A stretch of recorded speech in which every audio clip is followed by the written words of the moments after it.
جناب امیر فرماتے ہیں ہسٹری ریپیٹس اٹسیلف، تاریخ اپنے کو دہراتی. آج تو پتہ نہیں کس کے نام سے منسوب ہو گیا.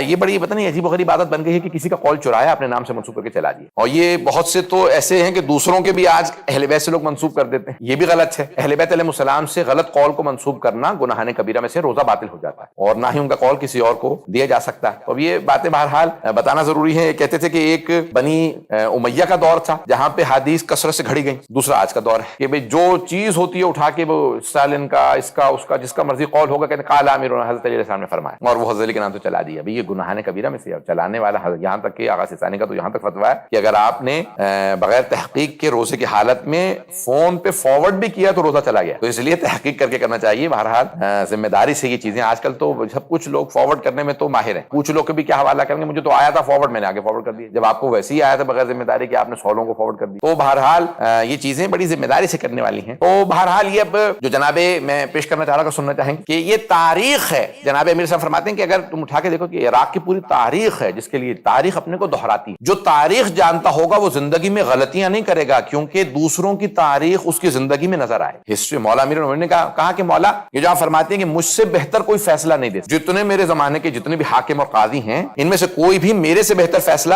نہیں دے سکتا. مولا نے فرمایا کیونکہ میں تاریخ کو جیسے جانتا ہوں جیسے میں اپنی زندگی کو جانتا ہوں. میں پوری تاریخ ایسے جانتا ہوں جیسے اپنی زندگی، اور تاریخ کے واقعات دوبارہ ہوتے رہتے ہیں. اس لیے جو کچھ پہلے ہوا ہے اسی میں سے کچھ نہ کچھ ہوگا.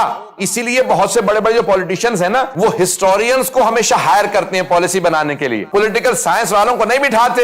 توجہ ہو. وہ کہتے ہیں بھئی دیکھو یہ قوم اب اس مرحلے میں ہے، بتاؤ اب ان کے ساتھ کیا ہوگا. تو بتاتے ہیں فلاں قوم جب اس مرحلے میں تھی تو ان کے ساتھ یہ ہوا تھا. تو تاریخ اپنے کو دہراتی ہے. سیاستدانوں کو بھی تاریخ سے سیکھنا چاہیے. اور بہت سے سیاستدان وہ دوسروں کی دیکھتے رہتے ہیں، کبھی عبرت حاصل نہیں کرتے کہ اس کے ساتھ یہ ہوا تھا، اس کے ساتھ وہ ہوا، اس کے ساتھ وہ ہوا، لیکن پھر بھی سیکھتے نہیں ہیں. تو جناب امیر نے خود کوفہ کے اندر ایک فیصلہ دیا جناب سلیمان کا. یہ بابل کی تاریخ اٹھا کے دیکھیں، یہ انبیاء علیہ السلام کی جناب سلیمان کی. بس یہ ایک واقعہ، ایک سے دو. تو اب جناب امیر کے پاس یا کوفے میں آپ بازار سے گزر رہے ہیں، جناب امیر بغیر سیکورٹی کے ایسے ہی بالکل آرام سے اپنے رعایا کے ساتھ رہا گزر رہے ہیں. تو ایک خاتون نے اپنے چھوٹے سے بچے کو آواز، ماتت دین ادھر آؤ، قرضہ مر گیا. بچے کا نام ماتت دین. ماتت دین یعنی قرضہ مر گیا، ادھار مارا گیا. مولا نے خاتون کو روکا، یہ کیا نام ہے؟ کہنے لگے بھئی میرا شوہر جو ہے وہ اپنے 3 دوستوں کے ساتھ تجارت کے سفر پہ گیا تھا اور اس سفر میں اس کا انتقال ہو گیا، اور ان 3 دوستوں نے آ کے بتایا کہ انہوں نے وصیت کی ہے کہ میرے یہاں اولاد ہونے والی ہے، بچے کا نام ماتت دین رکھ. ادھار مارا گیا. میں نے اپنے بچے کا نام رکھ دیا ماتت دین، ادھار مارا گیا. یعنی پورا جملہ. مولا نے کہا بھی وہ 3 دوست کون تھے؟ دیکھیں حاکم کا کام کیا ہے. میں جو پیش کرنا چاہ رہا ہوں کہ بابل میں کیسے کیسے حکمران گزرے کہ جو بہراروی کا پورے کی پوری قوم کو شکار کر دیا. حاکم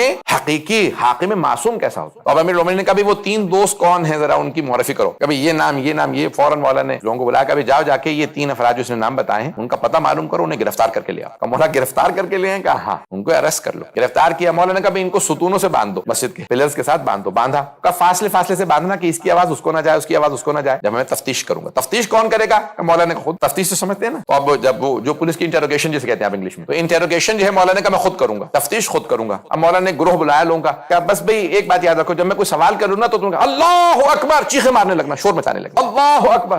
اچھا یہ ہو گیا. لوگوں نے کہا مولا اس سے کیا ہوگا؟ مولا نے کہا تمہیں سمجھ میں نہیں آئے گا، مجھے جو میں کام کر رہا ہوں وہ کرنے دو. تو اب تینوں کو باندھ دیا گیا فاصلے سے دور دور. اب مولا نے کہا بھی چلو میرے ساتھ. آگے پوچھا کہ بھائی صحیح سے بتاؤ وہ اس کا شوہر کیسے مارا گیا، کس نے مارا تھا. میں نے تم تینوں سے جو ہے وہ پورا کا پورا تفتیش کرنی. بندھے ہوئے تھے، انہیں پتا بھی امیر المومنین علی بن ابی طالب ہے. تو پہلے والے نے کہا یا علی بات یہ ہے کہ منصوبہ سارا ان دونوں کا تھا، میں نے کچھ نہیں کیا. جب اس نے دیکھا کہ مولا اس ایک سخت انداز سے تحقیق شروع کر رہے ہیں، تفتیش کر رہے ہیں، انٹروگیشن کر رہے ہیں، تو اس نے کہا کہ میرا اس میں کوئی دخل نہیں تھا، میرا اس میں حصہ نہیں. اب سب مولا نے اشارہ کیا، سب نے کہا اللہ اکبر، سب کے سب شور مچانے لگے. مولا نے کہا چلو میرے ساتھ آگے. دوسرے والے سے کہا بتاؤ بھائی. وہ سمجھ کہیں گے اس نے جو کچھ بتایا وہ جھوٹا ہے، سارا منصوبہ اس کا تھا، اس نے سنا کچھ نہیں ہے. تیسرے کے پاس گئے. مولا نے کہا بھائی کیا یہاں پہ اللہ اکبر چل رہا ہے؟ میں جلدی واقعہ پیش کر رہا ہوں. جیسے تیسرے کے پاس پہنچے کہا مولا میں سب کچھ صاف بتانے کے لیے تیار، مجھے پتا ان دونوں نے میری مخبری کر دی، منصوبہ میرا نہیں تھا. مولا نے کہا سب ساتھ داستان سچ بتا. کہا کہ مال تجارت تھا، ہم نے بیچا، پیسے آئے تو ہم تینوں نے منصوبہ بنایا کہ اس کا قتل کر دیتے ہیں اور ہم نے اس کو کو جب وہ سو رہا تھا اس کو ہم نے سر پہ پتھر مارے, اس کو جان سے مار دیا, راستے میں اس کو پھینکا ہے, اور پھر اس کا حصہ ہم نے چرا لیا,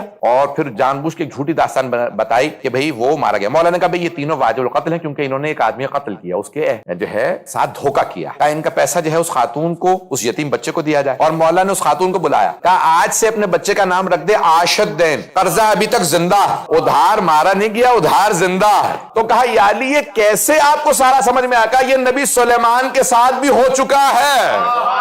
پتہ نہیں لوگ ہے یا نہیں ہے. اور فرمایا آپ نے حضرات فیضان گرامی, اب یہ تاریخ اپنے کو دہراتی ہے. تو انبیاء علیہ السلام کے جناب داؤد کا فحکم بین الناس بالحق, کہا کہ حق کے ساتھ, سچ کے ساتھ, سچائی کے ساتھ لوگوں میں قضاوت کرنا, فیصلے کرنا جناب داؤد و سلیمان کے. تو مولانا نے کہا تاریخ اپنے کو دہراتی ہے. تو یہ بابل, یہ پورا عراق ایک تاریخ ہے, داستان ہے, بڑے بڑے حکمران آتے رہے یہاں, تو ایک تاریخ ہے. انہوں نے سبق نہیں لیا کہ ہم نے بچوں کو مار دیا, یہ ہم پہ اس کا عذاب آئے گا. یہ عبید اللہ ابن زیاد, یہ عمر سعد, یہ کیا سوچ رہے تھے؟ یہ سوچ رہے تھے کہ بھئی کیا ہے, ہم نے گھیر کے مار دیا, دنیا کو پتہ نہیں چلے گا. حسین مارے گئے, لیکن خداوند متعال کا وعدہ یہ ہے خون ناحق جب بہا دیا جائے تو وہ خون ناحق اپنا رنگ دکھاتا. مظلوم کا خون کبھی ضائع نہیں جاتا. اور بعض اوقات ایسا ہوتا ہے کہ خالق یہ کہتا ہے جس کا کوئی نہیں نہ ہے اس کا میں خود ہوں, اس کا بدلہ لینے والا میں ہوں. اور امام حسین تو ثار اللہ ہیں کہ جن کے خون کا بدلہ لینے والا خود خدا ہے. تو اب جس کی طرف خدا ہو وہ کبھی مٹتا نہیں, وہ کبھی ختم نہیں ہوتا. اور خدا